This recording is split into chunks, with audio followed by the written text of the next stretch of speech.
آپ نے پیغام کو اور اللہ تعالیٰ کی طرف سے جو وحی نازل ہو رہی ہے اس کو لوگوں تک نہیں پہنچایا تو گویا کہ آپ نے رسالت کا حق ادا نہیں کیا۔ چنانچہ نبی اور رسول کو حکم دیا جا رہا ہے کہ جو اللہ تعالیٰ کی طرف سے پیغام آپ کو مل رہا ہے وحی کی شکل میں، یا آپ صلی اللہ علیہ وسلم جو اپنی باتیں اللہ تعالیٰ کے مرضی کے مطابق ارشاد فرماتے ہیں اس کو لوگوں تک پہنچا دیں۔ اگر ایسا نہیں کریں گے، لوگوں تک بات نہیں پہنچائیں گے تو گویا کہ آپ نے رسالت کا حق ادا نہیں کیا۔ چنانچہ اسی کو اللہ کے رسول صلی اللہ علیہ وسلم نے حجۃ الوداع کے موقع پر، جو آپ صلی اللہ علیہ وسلم کا آخری حج تھا، اس موقع پر آپ نے صحابہ کرام کی تقریباً 1 لاکھ سے زیادہ تعداد تھی، آپ نے ایسے موقع پر ارشاد فرمایا، بہت سی نصیحتیں فرمائی، اس کے بعد فرمایا الا هل بلغت، کیا میں نے اللہ تعالیٰ کے پیغام کو تم تک پہنچا دیا؟ لوگوں نے کہا، آپ نے 2 بار سوال کیا، لوگوں نے فرمایا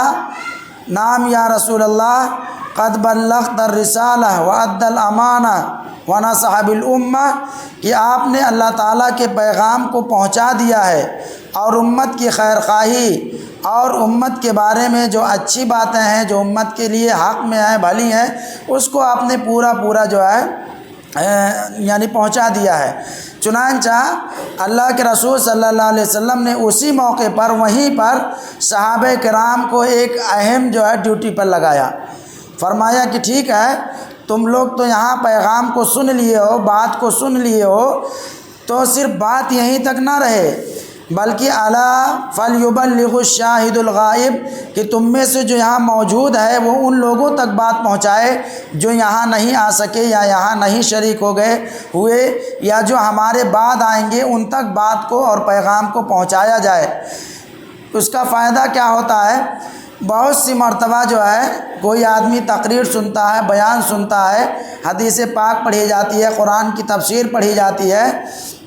سنتا ہے لیکن اس پہ اتنا عمل نہیں کرتا ہے، وہی کسی کو آ کے بتا دیا تو آدمی سننے والے سے کبھی کبھی زیادہ عمل کرنے والا ہو جاتا ہے۔ تو اسی کو فرمایا گیا کہ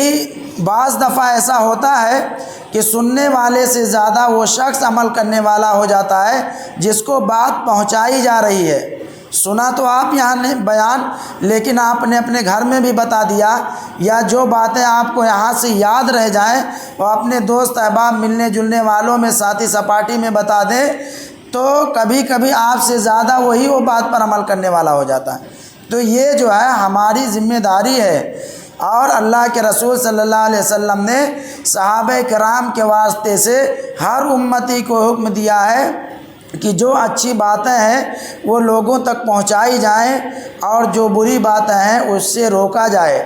چنانچہ جو مجلس چلتی ہے اس میں صرف نماز روزہ ہی نہیں بلکہ بہت سی چیزیں، نماز روزہ طہارت پاکی کے ساتھ ساتھ معاملات جو ہیں اور معاشرت کا جو ابواب ہے اس پر بھی گفتگو ہوتی ہے، حلال کمانا، حلال حرام سے بچنا، یہ سب جو ہے بتایا جاتا ہے۔ چنانچہ ہر آدمی سوچتا ہے کہ ہم متقی بن جائیں، پرہیزگار بن جائیں، لیکن اس کے لیے کوشش نہیں کرتا،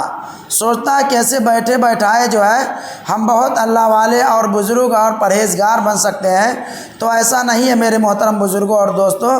کچھ کرنا پڑے گا، اور دین کے اندر تو بہت آسانی ہے، دین کے اندر بہت آسانی ہے۔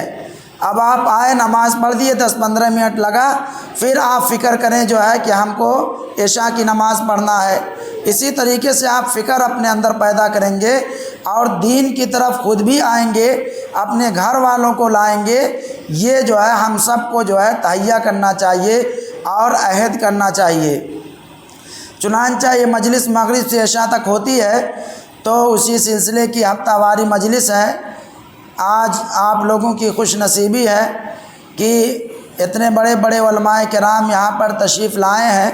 جن کو بلانے کے لیے آپ کو بہت پیسے خرچ کرنے پڑیں گے۔ حضرت مولانا مفتی محبوب احمد صاحب جو علم کے پہاڑ ہیں، اسی علاقے کے ہیں اور بہت ماشاءاللہ فعال ہیں، اور انہی کے وجہ سے یہ مجلس چل رہی ہے جو تھوڑا چہل پہل ہے۔ تو وہ بھی تشریف لائے ہیں، اگرچہ ہمارے گاؤں گھر کے ہیں لیکن ان کا علمی مقام اور وقار بہت بلند ہے، لیکن ہم لوگ جو ہے علاقے والوں کی ناقدری کرتے ہیں۔ ان سے یعنی بہت آسان اور ہلکی باتیں جو ہے اتنی گہرائی اور گہرائی والے بہت سے لوگ نہیں بتاتے ہیں، لیکن ان کو آدمی جو ہے کہیں بہار سے، کہیں بنگال سے، کہیں کہاں سے بلا لیتے ہیں، کتنے ہزار روپے دیتے ہیں اور فکس ہوتا ہے ان کا ریٹ، اور جلسے بڑے بڑے جلسوں سے زیادہ اچھی باتیں اور قیمتی باتیں یہی 1-1.5 گھنٹے کے اندر بتا دی جاتی ہیں۔ تو بس یہ ہے کہ ہم کو جو ہے دین کی باتوں کے بارے میں جو ہے غور کرنا چاہیے اور اس کو توجہ کے ساتھ سننا چاہیے۔ اور شاید کسی عربی کا مقولہ ہے کہ انظروا الی ما قیل ولا تنظروا الی من قال، کہ بات کس کی کہی جا رہی ہے اس کو دیکھو، کون کہہ رہا ہے اس کو نہ دیکھو۔ چنانچہ قرآن پاک کی جب آیت نازل ہوئی، یا ایھا الذین آمنوا لم تقولون ما لا تفعلون، کہ اے ایمان والو تم وہ بات کیوں کہتے ہو جس کو کرتے نہیں ہو۔ چنانچہ صحابہ کرام جو ہے بہت چوکنا ہو گئے، لیکن اللہ کے رسول صلی اللہ علیہ وسلم نے ارشاد فرمایا کہ نہیں، اگرچہ تم عمل نہیں کرتے ہو، کام نہیں کرتے ہو، لیکن کہتے رہو،